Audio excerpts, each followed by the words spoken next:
오늘은 참으로 귀한 날입니다. 하나님의 은혜가 여러분과 여러분의 가정에 충만하시기를 축복합니다. 온누리 교회 여성민 목사입니다. 어렸을 때 교회 안에 유화로 된 성화가 기억이 납니다. 예수님께서 바위에 손을 얹으시고 하늘을 보시며 기도하시는 예수님의 모습이 기억이 납니다. 이제 성장해서 성화를 회상해 볼 때 예수님의 그 기도는 자신을 위한 기도가 아니라 모든 인류를 위해 기도하시는 모습인 것을 깨닫게 되었습니다. 오늘 말씀을 통하여 온 인류를 위해 기도하시는 겟세마네의 기도의 동산에서 우리가 예수님을 만나는 그러한 기회가 될 수 있기를 바랍니다. 마태복음 26장 36절에서 50절 말씀을 함께 읽겠습니다. 마태복음 26장 36절에서 50절 말씀입니다. 이에 예수께서 제자들과 함께 겟세마네라 하는 곳에 이르러 제자들에게 이르시되 내가 저기 가서 기도할 동안에 너희는 여기 앉아 있으라 하시고 베드로와 세베대의 두 아들을 데리고 가실새 고민하고 슬퍼하사 이에 말씀하시되 내 마음이 매우 고민하여 죽게 되었으니 너희는 여기 머물러 나와 함께 깨어 있으라 하시고 조금 나아가사 얼굴을 땅에 대시고 엎드려 기도하여 이르시되 내 아버지여 만일 할만하시거든 이 잔을 내게서 지나가게 하옵소서. 그러나 나의 원대로 마시옵고 아버지의 원대로 하옵소서 하시고 제자들에게 오사 그 자는 것을 보시고 베드로에게 말씀하시되 너희가 나와 함께 한 시간도 이렇게 깨어 있을 수 없더냐. 시험에 들지 않게 깨어 기도하라.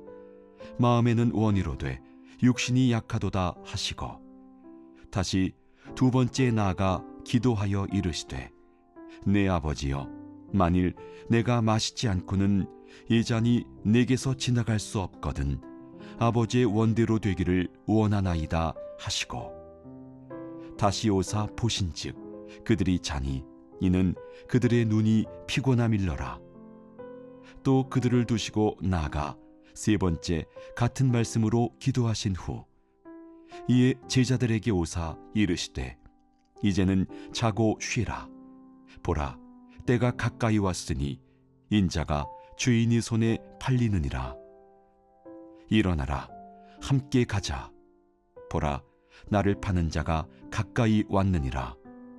말씀하실 때에 12 중에 하나인 유다가 왔는데 대제사장들과 백성의 장로들에게서 파송된 큰 무리가 칼과 몽치를 가지고 그와 함께 하였더라. 예수를 파는 자가 그들에게 군호를 짜 이르되 내가 입맞추는 자가 그이니 그를 잡으라 한지라.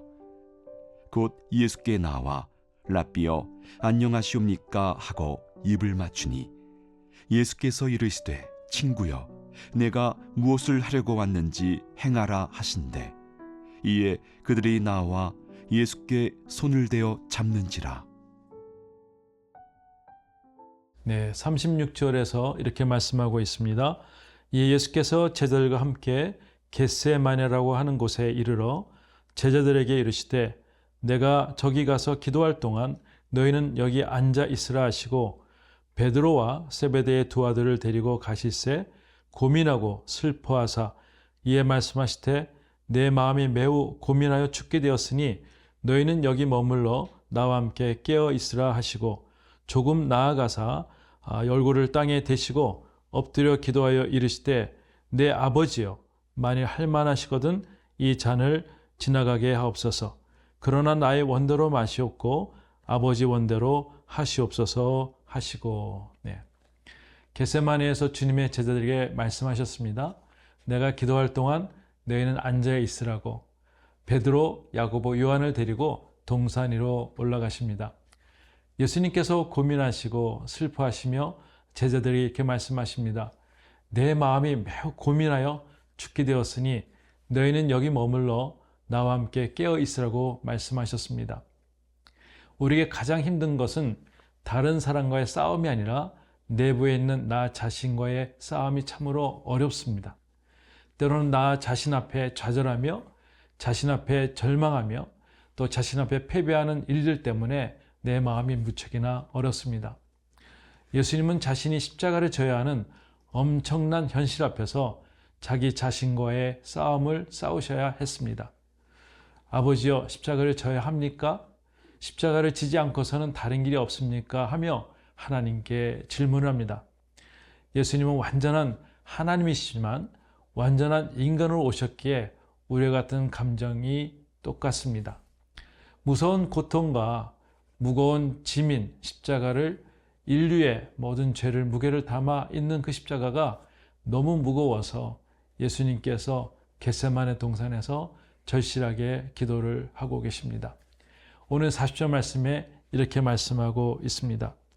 제자들이 오사 그 자는 것을 보시고 베드로에게 말씀하시되 너희가 나와 함께 한 시간도 이렇게 깨어 있을 수 없더냐.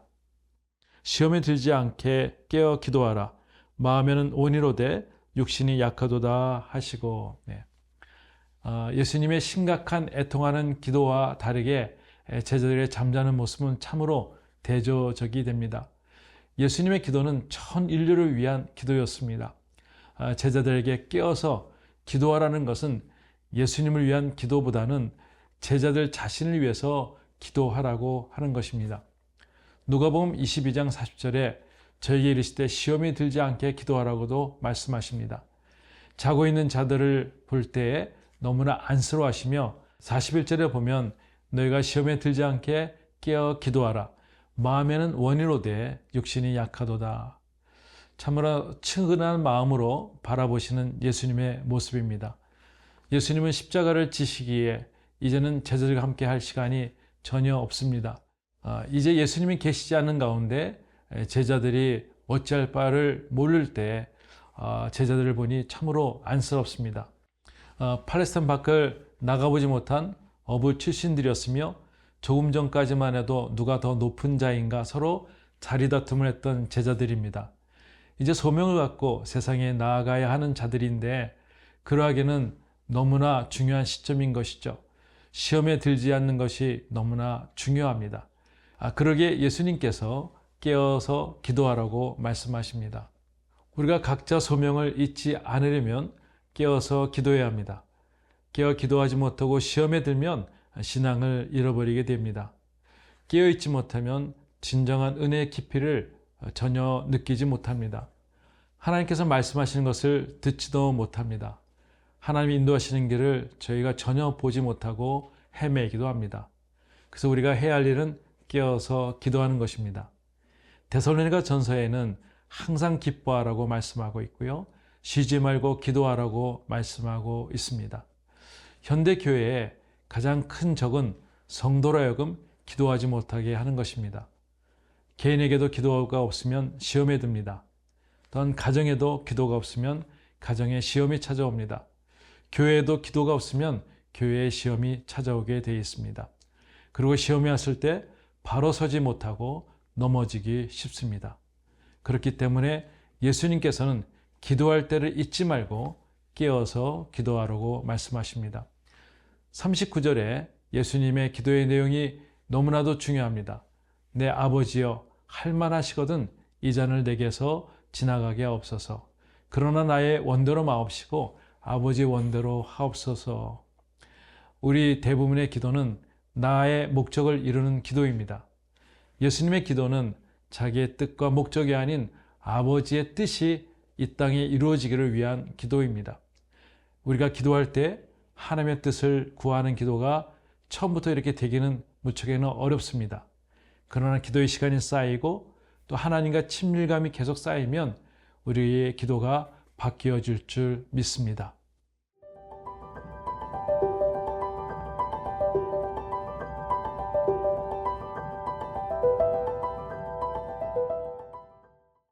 네, 47절에 이렇게 말씀하고 있습니다.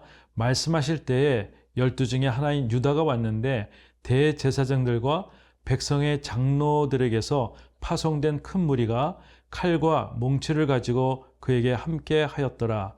예수를 파는 자가 그들에게 군호를 짜 이르되 내가 입맞추는 자가 그이니 그를 잡으라 한지라. 곧 예수께 나와 랍비여 안녕하십니까 하고 입을 맞추니 예수께서 이르시되 친구여 내가 무엇을 하려고 왔는지 행하라 하신대 이에 그들이 나와 예수께 손을 대어 잡는지라. 네. 예수님이 기도하고 계시는데 겟세마네 동산에 유다와 대제사장과 장로들에게 파송된 큰 무리가 칼과 몽치를 가지고 예수님께 몰려왔습니다. 가룟 유다가 앞장서서 나타난 것입니다. 그리고 예수께 랍비여 안녕하십니까 하고 입을 맞추게 됩니다. 참으로 마음 아픈 일입니다. 사랑하고 믿었던 사람에게 배신을 당하는 것은 상처가 너무나 크고 괴롭습니다. 이미 예수께서 가룟 유다가 배신할 것을 아셨지만 실제로 군중을 이끌고 왔을 때 그 배신감은 이루 말할 수 없을 것입니다. 유다가 말을 건네옵니다. 49절에 곧 예수께 나와 랍비여 안녕하시옵니까 하고 입을 맞추니. 네. 가룟 유다의 모습은 정말로 교활합니다. 죄의 악이 그렇습니다. 시작은 작게 시작하지만 빠져나올 수 없을 정도로 걷잡을 수 없이 그렇게 만들고 교활하기까지 만들어버린 것이죠. 마치 계곡의 물가에 있다가 갑작스럽게 엄청난 급류를 만나면 그곳에 빠져나올 수 없는 것 같이 정신을 차릴 수 없을 정도로 인생이 망가지게 되는 것이죠. 오늘 가룟 유다의 모습이 그러합니다. 예수님의 말씀이 이렇습니다. 친구여 라는 말은 가룟 유다에게 끝까지 측은한 마음을 갖는 예수님의 사랑의 모습을 보게 됩니다. 이분이 우리 예수 그리스도입니다. 배반자에게도 돌아올 수 있는 회개의 마음을 기다리시는 예수님이십니다. 예수님은 강압적이지 않습니다. 인류를 구원하시기 위하신 예수 그리스도께서는 군중들에게 잡히실 때도 가룟 유다를 친구라고 부르시며 여전히 사랑으로 대해주십니다.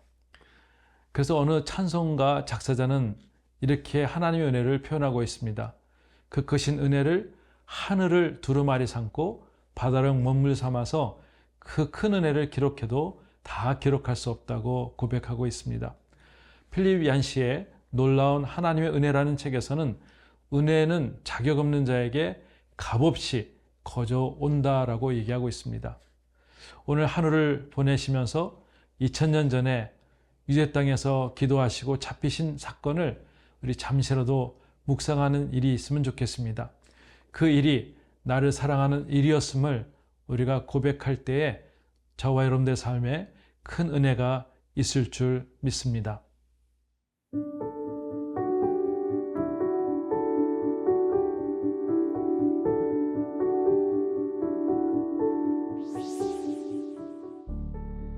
하나님 아버지 감사합니다. 저희가 기도할 때를 분간할 수 있도록 도와주시옵소서.